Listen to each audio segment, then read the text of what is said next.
هلا، وشلونكم؟ اليوم مسوية بامية أطيب شي. البامية من تنطبخ صح. أنا راح أشارككم هسه الوصفة شلون راح نسويها وتابعوا، وإذا عجبتكم قولولي. هنا أول شي راح أحمس المعجون، الريحة والطعم يطلع يجنن بمعجون الطماطم العادي، أي نوعية تستعملون يعني. ضيفوه بدهن، حمسوه. ورا ما تحمس شوية عندي من الثوم، همينه يعجبني أحمسه وياه، مو كل الكمية. وهنا عندي عصير طماطم فريش سويته بالبيت، درته فوقه. طبعا هو هذا اللي يعطي الحموضة والطعم للطماطم. هنا بهاي الجدر أني سالقة لحم غنم أكيد، فأضيف من المي مالته للمرقة. فالمرقة أسويها بمي اللحم اللي عندي. هنا هالشكل صارت المرقة، بفص الثوم كامل السر، راس مال الثوم يعني لا غنى عنه.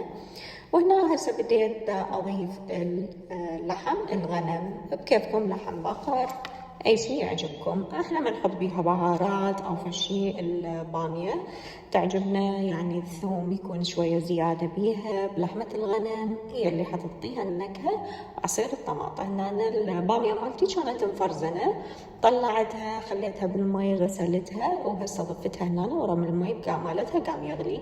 ملح شوية، شوية حامض همينة أحط لها، وراح أخليها هنا على النار حتى إني تاخذ من طعم اللحم واللحم ياخذ من طعمها. هذا عصير الحامض فريش همينة ضفته لها. وهاي المرقة مالي خلينا لها الملح آخر شي، حتى إني ما نحطه بالبداية حتى لا تجزر البامية. زيت شوية، شعرية، وراح أحمسهم. ورا ما يحمس زيت راح أضيف الشعرية.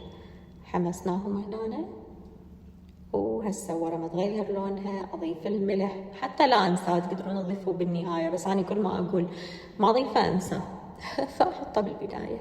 هنا نضيف كمية التمن اللي عندي، مغسول التمن، تريدون تنقعوه تريدون لا، كيفكم، كل من وطريقته يعني. طريقة التمن العادية هحمسه شوية هنا ويا الشعرية. وبعدين همينة عندي من مية اللحم اللي سلقت بيها للبامية، راح أطبخ التمن بيه بمي اللحم. راح أخوطه شوية، طبعا المي بارد، هو مو حار ولا دافي. كان يعني أغمر التمن والشعرية. هنا ورا ما بدأ يفور المي عندي ونشفت تقريبا المي، أنصي عليها تماما التمن. وهسه يلا راح أغطي. طول الفترة المي كان يغلي، عن ما نشف أني ما أغطيه، القبض مفتوح. هسه هنا ورا ما صار التمن أبقيه 20 دقيقة. ورا 20 دقيقة راح أهدره. فهنا التمن ورا 20 دقيقة بقى يتهدر، هيجي صار شكله. هذه نهاية البامية. شوف راس الثوم، واو، ولا أروع منه.